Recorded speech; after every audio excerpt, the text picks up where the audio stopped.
আজকে করব ডালে বড়ি ভাইজে আলু বেগুন দিয়ে। অন্য ফোড়নে দিয়ে দিলাম হচ্ছে শুকনো লঙ্কা আর একটু গোটা জিরা। ফোড়ন দেওয়ার পরে আমি দিয়ে দিছি আলু আর তিনটা এখানে আলু কাটছি, একটা বেগুন কাটছি। এবার সুন্দর করে তেলের মধ্যে ভাজা ভাজা করে নেব। এরপরে ধুয়ে নিচ্ছি লঙ্কা। এতে আমি মশলা দেব না, মশলা দিব কিন্তু মিক্সিতে মশলা করব না, তাই জন্য লঙ্কাটা আমি চিড়ে চিড়ে দিয়ে দিলাম। তো এবার সুন্দর করে ভাজা ভাজা হয়ে গেছে। এবার দিয়ে দিলাম হচ্ছে জিরার গুঁড়া একটু বেশি করে দিছি। এরপরে দিয়ে দিচ্ছি হলুদ গুঁড়া। হলুদটা একটু কালারের জন্য দিতেই হবে, নাহলে তো হবে না, সাদা সাদা হয়ে যাবে।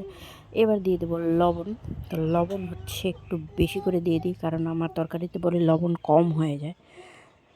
তো যাই হোক, একটু বেশি করে লবণ দিয়ে দিলাম। এবার সুন্দর করে ভাজা ভাজা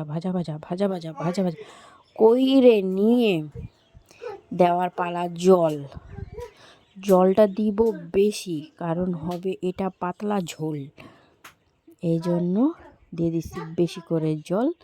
এবার এটা নাড়াচাড়া করে দিয়ে দিছি গামলা দিয়ে ঢাকা। এবার ঢাকনাটা উঠায় নিয়ে দেখব যে এটা কত দূর কি রান্নাটা হইল।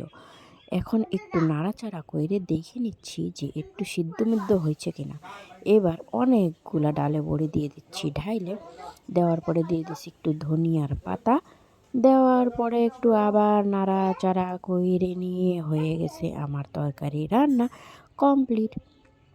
এবার আমি নামিয়ে নেব। আর আজকে